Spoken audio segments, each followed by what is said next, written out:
Halo, bersama saya Alwi Alfitri dan rekan saya Wirafita Aulia Wijaya, Asti Indiani. Akmal Ramadhania, Muhammad Teguh Rizky Alwahar. Izinkan kami beberapa menit ke depan untuk menjelaskan tentang Politik luar negeri pada masa Orde Baru. Politik luar negeri Indonesia pada era reformasi. Oke, selamat menyaksikan. Awal Orde Baru, terjadi perubahan pada hubungan luar negeri di Indonesia dalam segala bidang. Seperti bidang pada masa pemerintahan Soeharto, di mana Indonesia lebih memfokuskan pembangunan sektor ekonomi.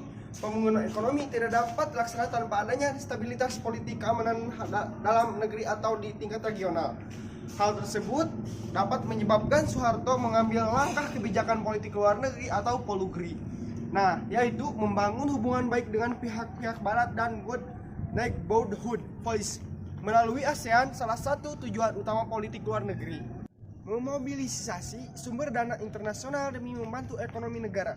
Kebijakan luar negeri Indonesia juga mempertahankan persahabatan dengan pihak Barat, seperti membuka pintu untuk para investor asing serta bantuan pinjaman. Sikap Indonesia dalam melaksanakan politik luar negerinya yaitu dengan memutuskan konfrontasi dengan Malaysia. Hal tersebut dilakukan agar Indonesia mendapatkan kembali kepercayaan dari Barat dan membangun ekonomi Indonesia melalui investasi dan bantuan dari pihak asing.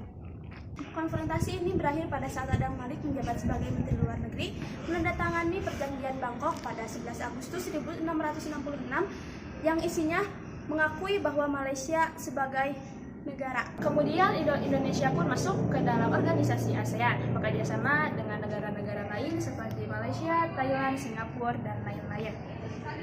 Bekerjasama dengan ASEAN itu merupakan suatu yang terpenting untuk kebijakan luar negeri dan dijadikan barometer utama dalam pelaksanaan politik luar negeri. Adapun persamaan kepentingan antar negara-negara ASEAN, yaitu pembangunan perekonomian dan bersikap non-komunis. Di dalam forum ASEAN pun, Indonesia memberikan citra yang baik sebagai salah satu negara yang demokratis dan layak untuk dijadikan investasi industri. Selain ASEAN, keterlibatan Indonesia dalam membentuk kondisi perekonomian yang stabil dan kondusif adalah Indonesia masuk ke dalam penghasil minyak di dalam OPEC. OPEC sendiri merupakan menjadi barometer dalam pelaksanaan kebijakan luar negeri dalam hal stabilitas politik dunia. Politik luar negeri Indonesia di era reformasi. Politik luar negeri Indonesia di awal reformasi lebih banyak dipengaruhi oleh perkembangan politik domestik daripada politik internasional akibat krisis multidimensi dan transisi pemerintah. Seperti pada masa awal reformasi pemerintah yang dimulai oleh Presiden B.J. Habibie, disibukkan untuk memperbaiki citra Indonesia di internasional yang sempat terpuruk karena dampak dari krisis ekonomi di akhir era Orde Baru dan kerusuhan pasca jajah pendapat di Timur Timur. Hingga akhirnya Presiden B.J. Habibie berhasil menarik simpati Dana Moneter Internasional atau biasa disingkat dengan IMF dan Bank Dunia untuk mendapatkan bantuan agar bisa mengatasi krisis ekonomi. Tetapi pada masa pemerintahan Presiden Abdurrahman Wahid, Indonesia mempunyai sedikit masalah dengan negara-negara Barat akibat Timur Timur melepaskan diri dari NKRI. Kemudian beliau pun sering melakukan kunjungan kenegaraan karena ingin mengembalikan citra Indonesia. Di setiap kunjungannya, beliau selalu mengangkat isu-isu domestik. Mengangkat isu-isu domestik kepada kepala negara yang dikunjunginya. Selain mencari dukungan untuk pemulihan ekonomi, beliau juga berupaya untuk menarik dukungan mengatasi konflik domestik, mempertahankan integritas teritorial Indonesia, dan yang terpenting adalah proses peranan militer agar kembali ke proses profesional. Ancaman disintegritas era Presiden Abdurrahman Wahid adalah kepentingan nasional dan dijadikan prioritas. Akan tetapi, kebijakan politiknya dinilai beberapa sebagai kelemahan. Nah, seperti dalam menghadapi masalah disintegrasi dan konflik-konflik horizontal yang terjadi di daerah Indonesia. Nah, faktor ini yang menjadi penyebab salah satu awal kejadian 2001, yaitu munculnya desakan Dati MPR dan DPR RI yang menjadikan Abdurrahman Wahid turun dari jabatannya.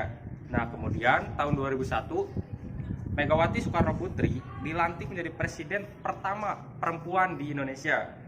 Ya, nah dan di awal pemerintahannya, suasana politik dan keamanan dalam negeri mulai kondusif. Dan situasi ekonominya pun membaik, dinilai dari nilai tukar mata rupiah yang stabil. Nah, Presiden Megawati lebih memperhatikan dan mempertimbangkan peran DPR dalam menentukan kebijakan luar negeri diplomasi. Nah, beliau juga lebih memprioritaskan kunjungan ke daerah yang terjadi konflik.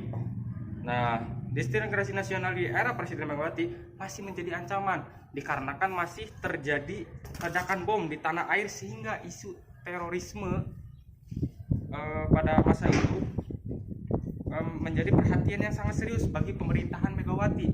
Nah, lalu kemudian pada tahun 2004 Susilo Bambang Yudhoyono menjabat sebagai presiden. Nah, dalam masa jabatan Susilo Bambang Yudhoyono, beliau memiliki salah satu ciri politik luar negeri yang menjalin hubungan sangat erat dengan investor asing.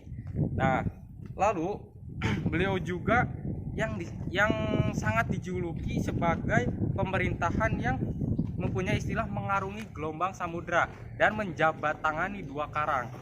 Nah, lalu pada masa pemerintahan SBY juga beliau membentuk kemitraan yang strategis dengan negara-negara lain seperti Jepang, Cina, dan India.